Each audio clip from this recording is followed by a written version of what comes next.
Hey everyone, and welcome back to my channel. Today I'm going to be reading Amelia Bedelia Cleans Up. This book was one of my favorite books growing up, so let's read it. Amelia Bedelia Cleans Up by Herman Parrish. Pictures by Lynn Averill. Chapter 1. Breezy? Yes. Easy? No. Amelia Bedelia was as free as a bird. She was pedaling her bike as fast as she could. The wind was blowing in her face and blowing her hair straight back. Now she understood why, finally, her dog loved to hang her head out the car windows on trips. Amelia Bedelia really wished that every day was this easy and breezy. Today she was riding all over town with her friends Holly and Heather. They zipped through the park, zooming past babies in strollers and woofing at the dogs out for a walk. The dogs woofed right back. "Let's go this way," shouted Holly. "Follow me," yelled Heather. Amelia Bedelia raced after her friends. As she rode, she imagined changing her name to Amelia Bedelia, club president. She had been the president for about 10 minutes. Most clubs come with leaders and followers with a bunch of rules and regulations. But this club was so new that it didn't even have a name. It had been born in Amelia Bedelia's backyard when Holly and Heather had stopped by an hour earlier. "I'm bored," Holly had said. "Me too," said Heather. "We've got bikes," said Amelia Bedelia. "Let's go exploring. We can start an explorers club." "Not just exploring," said Heather. "Let's have it adventures." "Let's make it our job to have adventures," said Holly. "Let's start the Explorers Adventure Club," said Holly.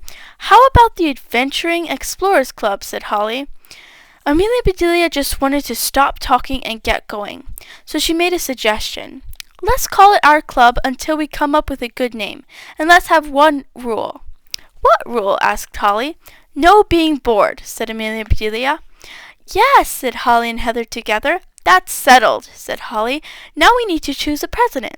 "I vote for me," said Heather. "I vote for me too," said Holly.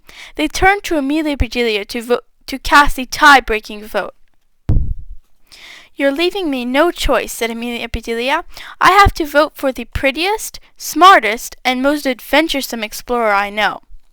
Holly and Heather looked at each other, then they looked back at Amelia Bedelia. Then they asked, "Who?" "Me," said Amelia Bedelia. They all fell over laughing. "But can we all be president at the same time?" asked Holly, still giggling. "We should rotate," said Heather.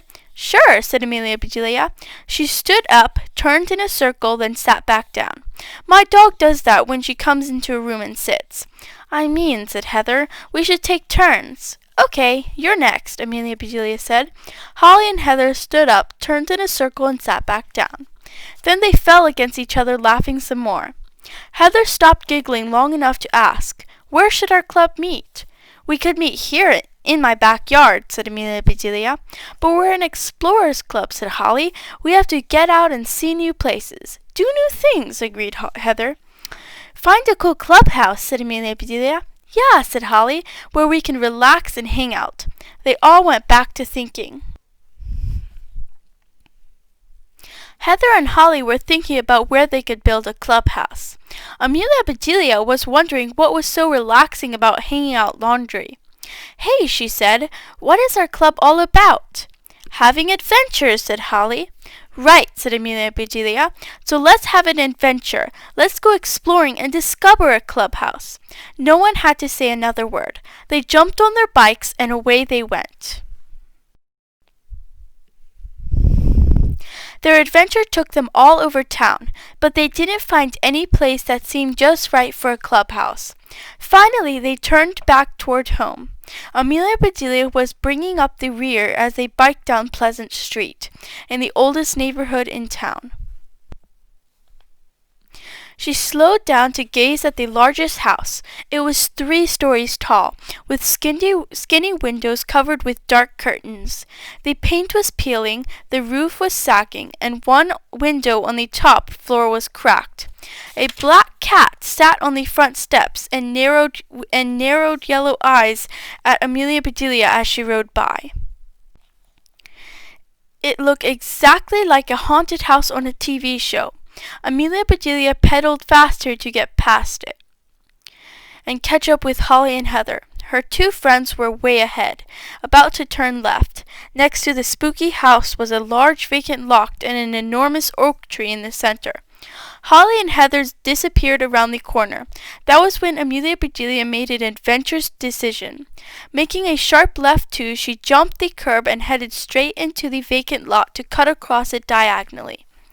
If she raced through the lot, she could catch up with Holly and Heather. It was tough to keep her bike rolling over lumpy dirt and knee-high grass, but Amelia Bedelia just pedaled harder. In a few seconds she would burst out of the bushes ahead of Heather and Holly. Just as she stood up on her pedals to go as fast as possible, her front tire wedged between a rock and a branch. The front wheel of her bike stopped, but the back wheel kept going. So did Amelia Bedelia, sailing over her handlebars. She felt the wind rushing past her ears. Time seemed to slow down, as if she were watching herself in slow motion, soaring free as a bird. Flying upside down certainly was breezy, she thought, but Amelia Bedelia knew that her landing was not going to be easy. Thank you so much for watching this video. If you liked it, please give it a big thumbs up and also subscribe to my channel. And when you subscribe to my channel, don't forget to hit the notification bell so you get notified every single time I upload any new videos. Bye guys! I forgot to mention this, but my next subscriber gets to pick the next video that's related to my channel.